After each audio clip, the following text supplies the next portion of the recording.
Hey there everyone, AJ back again for the Mighty Gluestick channel, your easy listening sage for Dungeons & Dragons lore. If you like what I do, I appreciate your support as members of the channel and also patrons. Please do subscribe to the channel so you can catch at least 2 videos per week and a live stream on YouTube every weekend.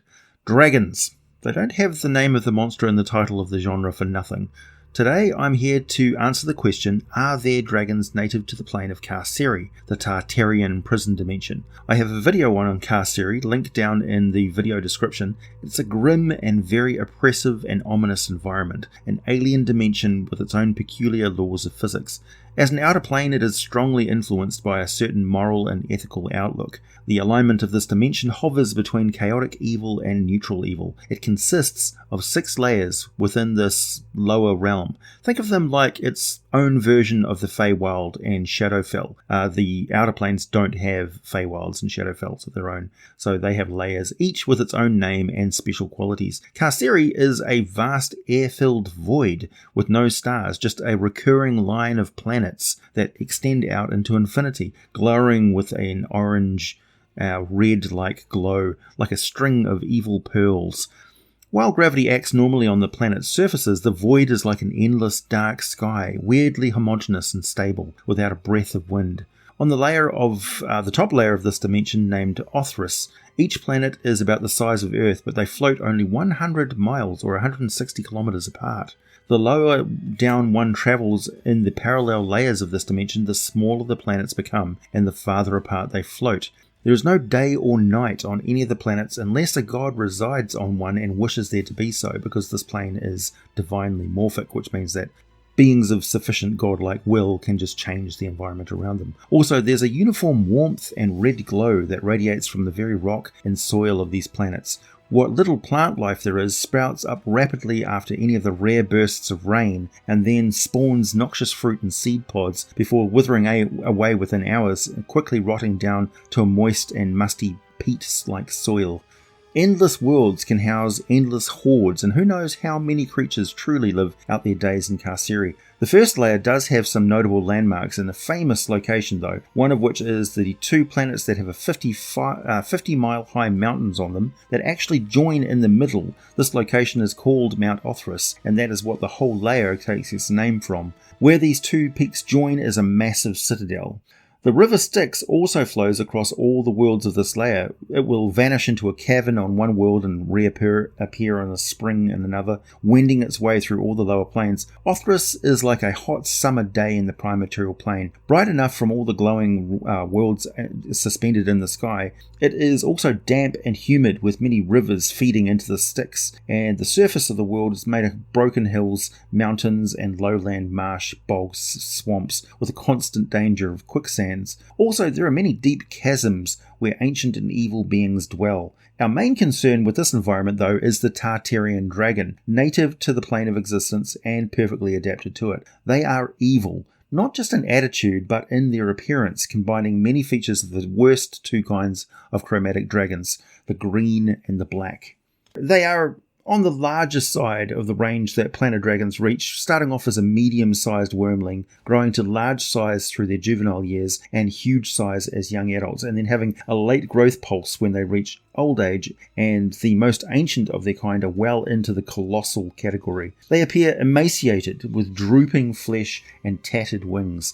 Their leathery scales are covered in grey, olive green or black patterns, a bit like tiger stripes or some sort of jungle reptile predator that blends in very well with the native terrain, and their black eyes glow with a lurid green light. Their fangs and claws are typically black as well and wickedly long and sharp. They seem to wear a permanently grinning expression, which always makes them seem like they're the worst bullies of the dragon species, who just spotted a fresh victim every time they lay those evil eyes on you. It's a perfect reflection of their nature, really, because they are vicious thugs who will pass up a king's feast to instead slowly murder and eat a shrieking and terrified victim. Though they can survive perfectly well on eating any source of food, Tartarian dragons enjoy eating fiends and condemned souls the most. The larger the gulf between their power and the victim's weakness, the more delicious and irresistible a meal they become. Fear and torment are like salt and pepper spicing their food. They are found throughout the layers of Carceri, From the many ruins, swamps, and chasms surrounding the prism cities in the worlds of Othrys, to the dense and dark acid jungles of the Lair called Carceri, to the dark and dangerous jagged mountains of Colothus, the deep chasms between the soaring sharp mountains infested with legions of demons and the hordes of the Yugoloth armies. Where they reside has a lot to do with how old, large, and deadly the dragons have become, as only the largest and most formidable dragons would feel comfortable looming over a whole army of Yugoloths and mobs of demons. Carceri is a prison plane, a place where tormentors are confined together, and the only victims are those who will not hesitate to victimize anyone else they can. There are no kind and decent beings here. The Tartarian dragons are rotten-hearted scoundrels and vile sadists who range from chaotic evil to neutral evil. There are no good Tartarian dragons, never have been. The nature of the environment they are born into imbues this into every part of them. The mating habits, gestation, and hatching of eggs is largely a matter of guesswork. The dragons are extremely secretive about it, lest any native beings attempt to use their offspring as leverage against them. My personal theory has to do with the lowest layer of Carceri called Agathis. The planets are so small and far apart they are dark and one can't see any of the others in the black sky. The planetoids are shrouded in mist and a thick covering of ice that is streaked with blood-red bands. The air is so cold on this layer that it will freeze the lungs of any unprotected humanoid eventually. Breathing is certainly very uncomfortable, and the place is very inhospitable to life forms who are not immune to the cold, or at least extremely hardy, which older Tartarian dragons are.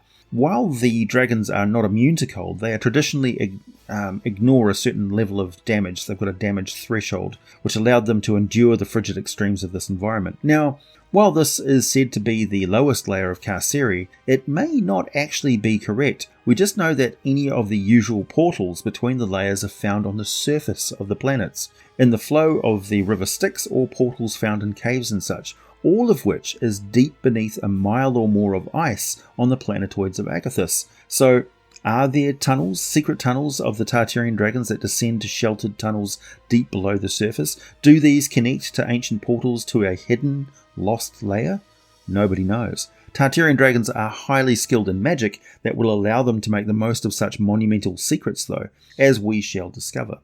Tartarian dragons do not make their way to the prime material often. They can dwell comfortably in a variety of environments and dwell perfectly well for as long as they want in the material plane, both above and under the ground. They delight in reproducing the jailhouse atmosphere of Carceri whenever they find themselves on the material plane. That's comfortable home away from home for them. But they find the lack of evil beings like demons and Yugoloths to eat rather lackluster and tasteless. The whole plane is kind of dull to them, and they really hate all the goodness, which is completely weird and obnoxious to them.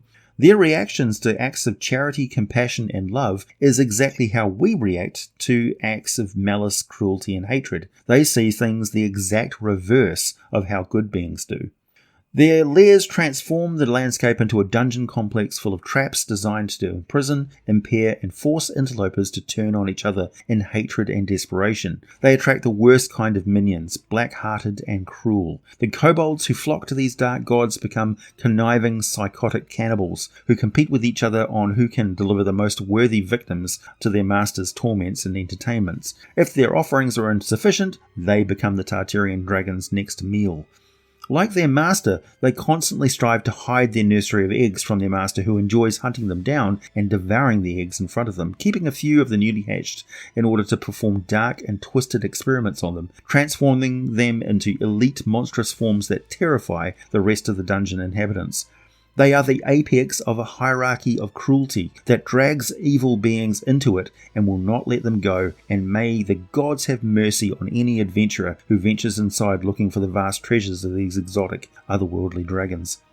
In combat, aside from hordes of minions and a riot of traps, crazy terrain obstacles, and the red light from braziers burning the fat and bones of the dead, the Tartarian dragon seeks to pick out single targets, using its minions, the terrain, and its own powers to divide and conquer extremely effectively. In the first round, where they decide to enter the fight, typically when the player characters are fully engaged with minions already, the dragon will unleash its exhausting breath weapon. I think the stats for the bronze dragon are fine for the Tarterian dragon, but the lightning breath is instead a force damage breath weapon, blasting out in a line that disrupts and smashes everything in its path. The gas that they breathe is a supernatural concentration of will-sapping mist that doesn't count as a poison. It's more like a psychic attack that will confer a level of exhaustion on any who fail their wisdom saving throw. This gas can't actually kill victims though, so it can't inflict more than 5 levels of exhaustion on a target at all. They are resistant to any force damage and have advantage on any saving throws to resist forced effects. They have advantage on all wisdom saving throws and are supernaturally able to move and attack normally despite any magic, terrain or effect that would otherwise impede their movement, including the hold monster spell, web, any sort of paralysis, as well as any difficult terrain. All of their attacks are otherworldly and count as magical. Plus, they are resistant to all non-magical bludgeoning, piercing, or slashing damage. So you don't really need to adjust anything else on the Bronze Dragon with those extra additional resistances and stuff. They're quite formidable. They're resistant to all spell magic below 3rd level as well. They can forego a physical attack to instead make use of one of their extremely powerful spell-like abilities. Once per day, they can cast Force Cage, Maze, Imprisonment, and Odaluk's Resilient Sphere. That is a slew of spells between 7th and 9th level. That also explains why they can probably create pocket spaces within other hostile environments, or even retreat into a pocket dimension of their own creation as a means to retreat from combat that's not going their way. It may be that their eggs will not hatch unless they are kept within some sort of pocket prison zone for some time. Being locked away from the parent is probably the only reason any of the wormlings survive at all.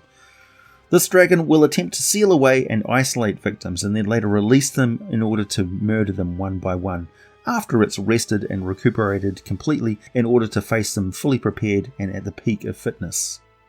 I have had quite a few questions about what sort of magic and enchanted items that dragons specifically craft and use just for themselves, because yes, they absolutely do construct magic items, draconic magic items, and they do have their own arcane traditions that are impossible for other creatures to copy, as I will explain. I'll be talking in some detail about those in a video coming up soon. Please hit the like button if you made it this far, subscribe if you like what I do, check out my Patreon for some exclusive content, all the full scripts for these videos, buy some merchandise from Teespring, wear your geek with pride, and as always, thanks for listening, thanks for your support, and I'll be back with more for you very soon.